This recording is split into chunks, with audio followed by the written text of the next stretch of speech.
now that our kids are dying. It's probably from what we supplying. And this is one of the hardest things we have to deal with, letting go of people that are not supposed to be in our life.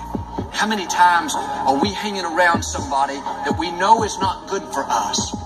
We don't want to hurt their feelings. We don't want to let them down, so we keep putting it on, holding on to what we know we should let go of. This is your wake-up call. You're not hearing this by accident. It's time to make changes. You need some new friends. You're not going to become who you were created to be hanging around me. Listen here, folks. Listen here, folks.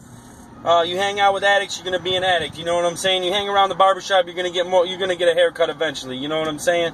So let me just tell you something. Breaking it down, I just got done speaking to the youth. Very powerful. They were very listening, very engaged. Very powerful stuff, man. Really cool. Blessed to be used as a vessel today. Blessed to be a vessel. Blessed to be a vessel today, man. Be part of the solution, not the problem. But what I wanted to talk about real quick, what I wanted to say is that, you know, in talking to these guys, and every time I talk to these guys, it makes me think about the past and thinks about just how far I've come. And, you know, as I was talking to the kids about how, you know, it is a spiritual battle that we're dealing with. And how do you know that it's a spiritual battle? I mean, there's things around us all the time that tell us that it's a spiritual battle. But let me tell you an example right here. How many of us can have, you know, everything that we need? We got good, nice clothes on. We got a beautiful, you know, boyfriend or girlfriend.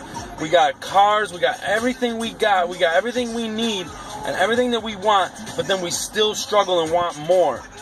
You know, I mean, I don't know how many of you can relate, but I can relate to having. I've had everything I want. I've had money.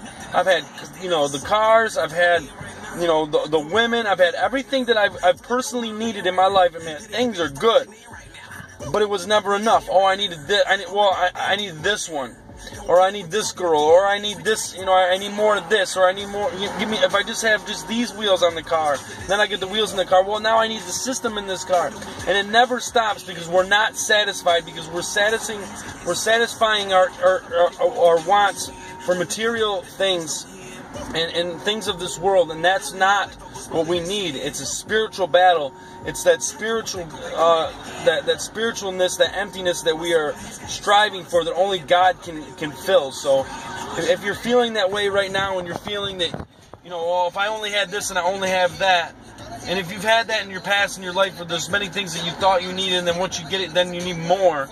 Then you're, you know, and that's just the same thing with drugs, you know. And then you get to the point where you're just addicted and you can't live without it because you're addicted physically to it. So I just pray that if that's you, man, then it's a spiritual battle. It's only a spiritual experience can conquer. That only a spiritual experience can help you with. You need to start seeking the solution, the spiritual solution, my friends, and start seeking that God out and getting involved. You know what I'm saying? And it was sad, man, today. You know, I had a couple kids come up to me afterwards. One kid was crying.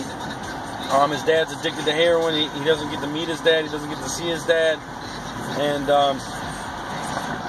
it's just a struggle for him. He doesn't have a father, and he feels like his father chooses drugs over him and loves drugs and things more than himself. So that's a struggle that a young kid's got. And then another young kid has a stepfather that is addicted to drugs and addicted to alcohol, and he takes all the money and spends it on that, and they don't have any money. And these are the things these kids deal with on a daily basis, my friends. And then you wonder why these kids become addicts, because they don't share these things, and they need people like me and people like the 180 guys to come in and share our experiences so that they can share these experiences, and we can, a problem solved is a problem cut in half, and we can help them get a solution into helping them out and like giving them hope. And that's what 180 is about, man. So you know, just continue to spread the message, spread the testimony, and help where we can, man. God bless.